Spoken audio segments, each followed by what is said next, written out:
The land of China was spread over a vast territory, and there were minority ethnic groups in almost all parts of it, especially in the middle and upper reaches of the Yellow and Yangtze rivers and north of the Great Wall.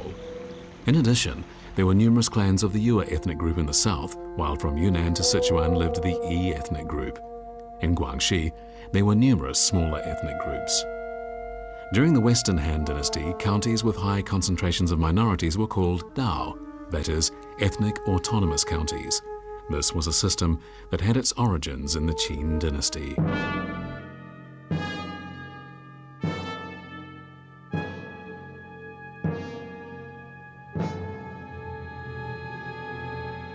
中央有10几个部，有2个部管少数民族。那从中央的角度来说，对于少数民族的重视已经够可以的了吧？是吧？你说是2个部是为了打仗，不是，是为了协调民族关系。这种协调呢，主要是容纳。所以我说秦始皇呢，他是个多民，他是个中央集权国家呢。 第一条是多民族的国家。 During the Warring States period, each state had its own currency, and the size and shape of the coins differed from state to state. After unification, Qin Shi Huang ordered that the currencies of the 6 conquered states be scrapped, and that a new universal currency system based on Qin currency be adopted.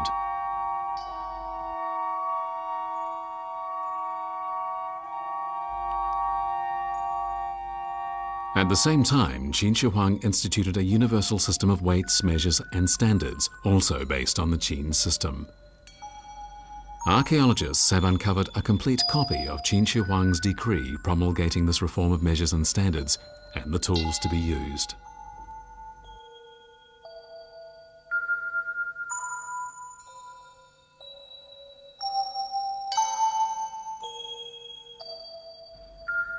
In the field of transportation, Qin Shi Huang decreed a standard track width for carts.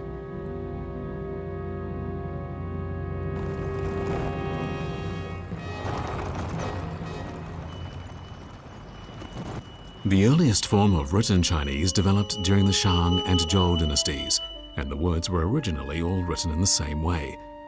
But as the writing system evolved during the Spring and Autumn period and Warring States period, in many cases the same word ended up being written differently in different parts of the country. Qin Shi Huang decreed that the style of writing known as seal writing style be adopted throughout China. This unified writing system was to play a huge role in strengthening the unity of the Chinese nation.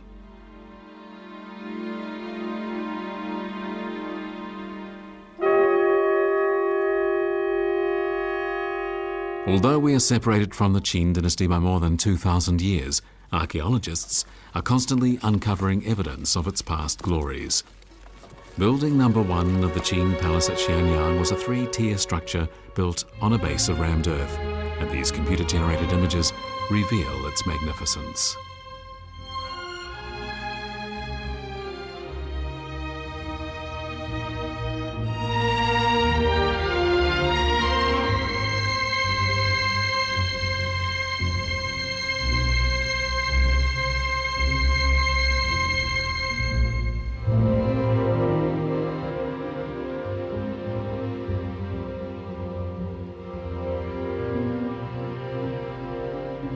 The ruins of the Great Hall of the Palace not only yielded a large number of hollow bricks decorated with bas-relief dragons, but also the earliest wall mural from a royal palace in ancient China.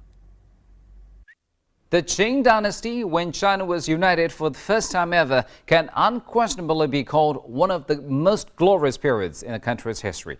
And there can be no more powerful symbol of Qing's glory than the magnificent terracotta warriors and the tomb of Emperor Qin Shi Huang, not to mention the Great Wall. In the spring of 1974, China's central plains were experiencing a severe drought, and so some peasants in Shanxi decided to dig a 5-meter deep well in search of water. But instead of finding water, they uncovered a magical world dating back more than 2,000 years. It would turn out to be the greatest archaeological discovery of the 20th century. 2 years of exploratory work revealed that buried at the site was a massive quantity of warriors and horses made of terracotta. Their purpose had been to protect the tomb of Qin Shi Huang, the first emperor of China. After the site was excavated, it was found to contain terracotta foot soldiers, charioteers and mounted warriors, all of which were commanded by officers whose ranks were distinguished by the armor they wore.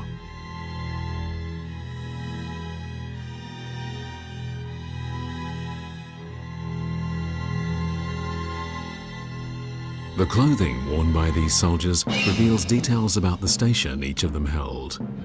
The weapons they carry, meanwhile, would be enough to deter anyone from challenging them.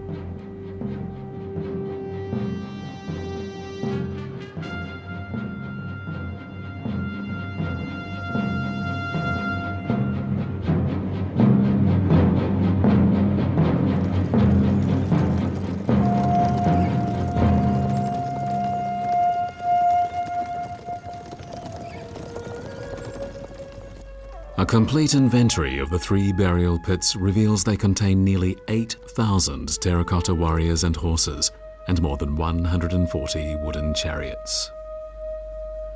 Due to Xiangyang's legal reforms, the military power of the state of Qin became highly centralized. No troop movements involving more than 50 men could occur except by royal command, and such commands had to be accompanied by a tiger-shaped tally that guaranteed their authenticity. One half of this tally was held by the emperor, and the other half by the general. In 215 BC, the Qin general Meng Tian led an army of 300,000 to take control of the Yin mountain range and the plains to the south.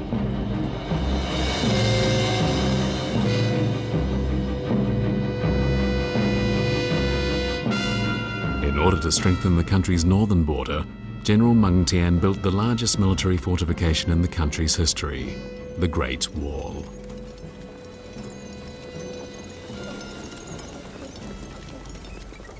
The western starting point of the Great Wall is in present-day Minxian County, Gansu Province.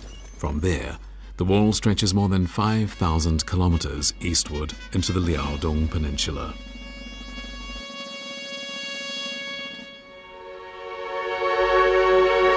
Construction of the Great Wall began in the Qin dynasty but continued on through the Han and later dynasties. It would become one of the great wonders of the world and a symbol of the enterprising spirit of the Chinese people.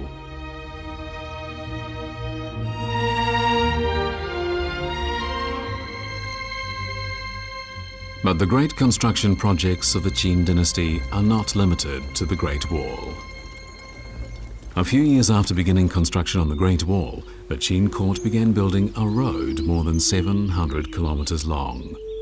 This ancient highway runs north and south from present-day Shanxi deep into Inner Mongolia.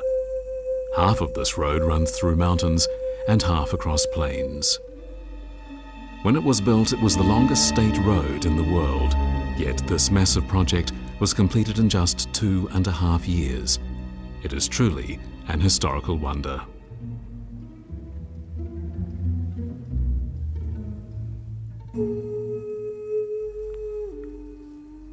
In the year 220 BC, the chief minister of the Qin court advocated building a road eastward to Shandong and then south to the lower reaches of the Yangtze River. It was to facilitate the high-speed travel of the time, and as such, it was to be the world's first superhighway. After he unified China, Qin Shi Huang went on 5 inspection tours of the country, and on 3 of these trips, he took this highway, which is known as Chidao Road.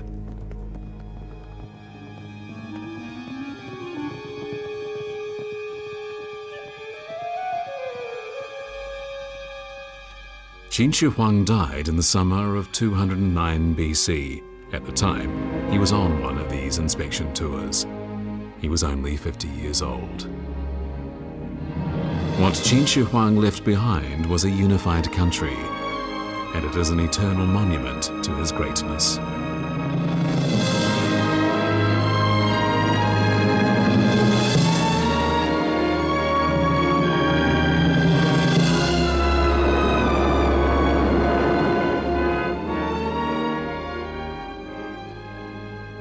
The lands on both sides of the Great Wall are the native soil of the Chinese people. But during the Han Dynasty, the Great Wall was looked on as a shield protecting the farmlands of the Central Plains from incursions by the nomadic tribes to the north. However, the wall couldn't stop cavalry from beyond China's borders from striking at the heartland.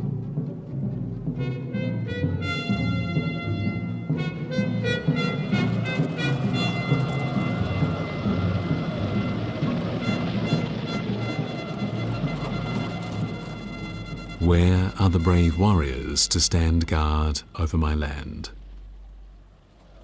Shortly after winning a civil war and establishing the Han Dynasty, Liu Bang was lamenting the fact that the country was far from secure against attacks from the north.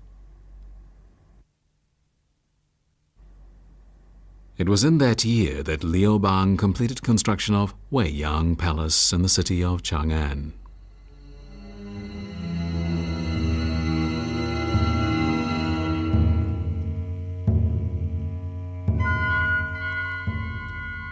These are the remains of the capital of the Han Dynasty at Chang'an, which lies on the south bank of the Weishui River. Work began on the capital in the year 202 BC, the first year after the establishment of the Han Dynasty. However, although the city's name means eternal peace, the city was far from peaceful. Cavalry from the north frequently crossed the Great Wall and on one occasion even made it as far as the outskirts of Chang'an itself. At the time, the Han court was still relatively weak and was not yet strong enough to stand up to these nomads from the north. Within just 2 years of the death of Emperor Qin Shi Huang, the dynasty he founded collapsed. Incredibly, considering the numerous splendid historical and cultural relics it left behind, the Qing dynasty only lasted for 15 years. Thank you for staying with us on New Frontiers and tuning in again next time when we'll continue with our major series about Chinese civilization. I'm Ji Xiangjun from CCTV International. Bye for now.